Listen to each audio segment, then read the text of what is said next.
Kwecho ekyava mu parliament nga bagamba nti nga bateesa okuba nti clause 9 evaawo eri gye twali twogerako anti TV weba yakuzannya kayimbako TV ino beera ate nga yekusasula mu kwogera kwa speaker nga ye agamba nti wabanga ate TV gy'oli mukozesa promotinga music wo ate nga ate balina kusasula ye genda back promoting ate nga bwekusasula nga wekupromotinga ekintu vice president ow'ekibiina ekya Federation Shiba Karungi kyatakkanya nakyo nalabako ku postinga yogedde oluzungu lungi ate oluvannyuma n'akomyawo posti eddala ng'ate munyiivu ng'agamba mugamba ng'oluzungu size yarwewandikidde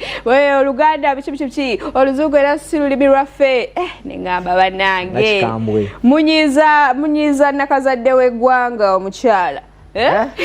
bamujjako waya Munyiza. Mumigabe iwacho yagamba nti Uganda musicians invest millions producing music and shooting videos, yet we still have to pay radio stations and TV stations and bloggers just to promote our own work. Clause 9 of the Copyright Amendment simply guarantees that when our music is played, artists are paid. Yebwacho nga tali mbanga te akanya nekyali kivudde mu parliament speaker kyali ayogedde. Naye kati bwenjogerera kye tuli mu kubanga tulindirira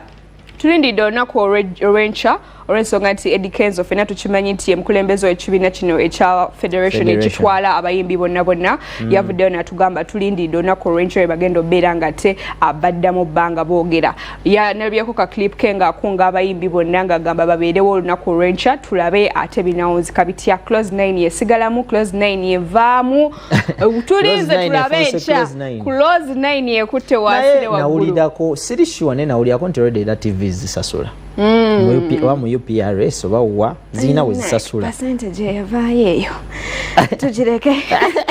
twalabira ku Spice Dial akaliba ka Silly Regional banga bamugamba oba kaali oba wathu ba mitwalo nga 2 mu 8 mu 10 mu 7 ate ng'olimba yalukozeemu sente mpitirivu we byali ne Kola Tunes yenso okitegeera egeje tuli ku doko rero aba youngsters omukuba youngsters eyetisa omutimbagano gwa TikTok gwe bayita Aronix gwe twali wano twogerako